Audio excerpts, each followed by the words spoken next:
ಈ ದಿನ ಬೆಳಗ್ಗೆ ಸುಮಾರು ಒಂದು 8:30 9 ಗಂಟೆ ಮಧ್ಯದಲ್ಲಿ ನಮ್ಮ ಪೊಲೀಸ್ ಠಾಣೆಗೆ ಒಂದು ಮಾಹಿತಿ ಬರುತ್ತೆ.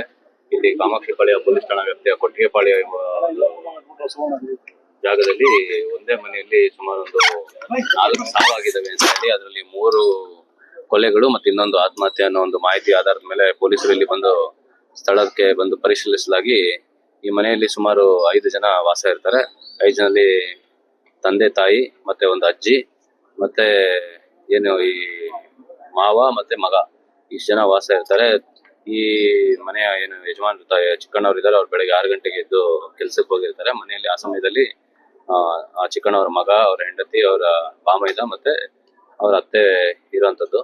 ಮತ್ತೆ ಈಗ ನಮ್ಮ ಮೇಲ್ಗಡೆ ಮನೆಯವರು ಮಾಹಿತಿ ಕೊಡ್ತಾರೆ, ಇಲ್ಲಿ ಏನೋ ಸೌಂಡ್ ಆಗ್ತಾ ಇದೆ. ಮತ್ತೆ ಅವ್ರು ಬಂದು ನೋಡಿದಾಗ 2 ದೇಹಗಳು ಇಲ್ಲಿ ಬಾಗಿಲ ಹತ್ರನೇ ಬಿದ್ದಿರ್ತವೆ. ಮತ್ತೆ ಒಳಗಡೆ ಒಬ್ಬ ವ್ಯಕ್ತಿ ಆತ್ಮಹತ್ಯೆ ಮಾಡ್ಕೊಂಡಂಗೆ ಕಾಣಿರುತ್ತೆ. ಅದನ್ನೇ ಇವರು ಮಾಹಿತಿ ನಮ್ಮ ಪೊಲೀಸರು ಕೊಟ್ಟಿರ್ತಾರೆ, ಮತ್ತೆ ಅವರ ಮನೆಯವ್ರಿಗೂ ಕೂಡ ಕೊಟ್ಟಿರ್ತಾರೆ. ಇಲ್ಲಿ ಬಂದು ಸ್ಥಳ ನೋಡಲಾಗಿ ಆ 2 ಮಹಿಳೆಯರ ಹೊರತಾಗಿ ಮತ್ತೊಬ್ಬ ವ್ಯಕ್ತಿ ಏನವರು ಸೋದರ ಮಾವ ಇದ್ದ, ಅವನು ಕೂಡ ದೇಹ ಒಳಗಡೆ ಬಿದ್ದಿರುತ್ತೆ. ಎಲ್ಲರ ದೇಹದ ಮೇಲೆ ಏನು ಮಚ್ಚಿನಿಂದ ಕೊಚ್ಚದಂತ ಗಾಯಗಳಿರ್ತವೆ. ಹಾಗಾಗಿ ನಾವೀಗ ಕಾಮಾಕ್ಷಿಪಾಳ್ಯ ಪೊಲೀಸ್ ಠಾಣೆಯಲ್ಲಿ ಪ್ರಕರಣ ದಾಖಲು ಮಾಡ್ಕೊಳ್ತಾ ಇದೀವಿ. ಮತ್ತೆ ಈ ಕೃತ್ಯ ಮಾಡ್ಲಿಕ್ಕೆ ಏನು ಆರೋಪಿ ಈಗ ಮೃತಪಟ್ಟಿದ್ದಾರೆ, ಅವರು ಕೂಡ ಯಾಕೆ ಮಾಡಿದ್ದಾರೆ, ಅವರೇ ಮಾಡಿದ್ರ ಅಥವಾ ಏನು ಅಂತ ತನಿಖೆಯನ್ನು ನಾವೀಗ ಮಾಡ್ಬೇಕಾಗಿದೆ.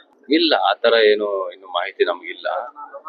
ಅವರು ನೋಡಿದ್ದಂತ ಮೊದಲನೇ ವ್ಯಕ್ತಿಯನ್ನೇ ಈಗ ಏನ್ ಸೀನ್ ನೋಡಿದ್ರು ಅದನ್ನ ತಮ್ಗೆ ಹೇಳಿದ್ದೀನಿ.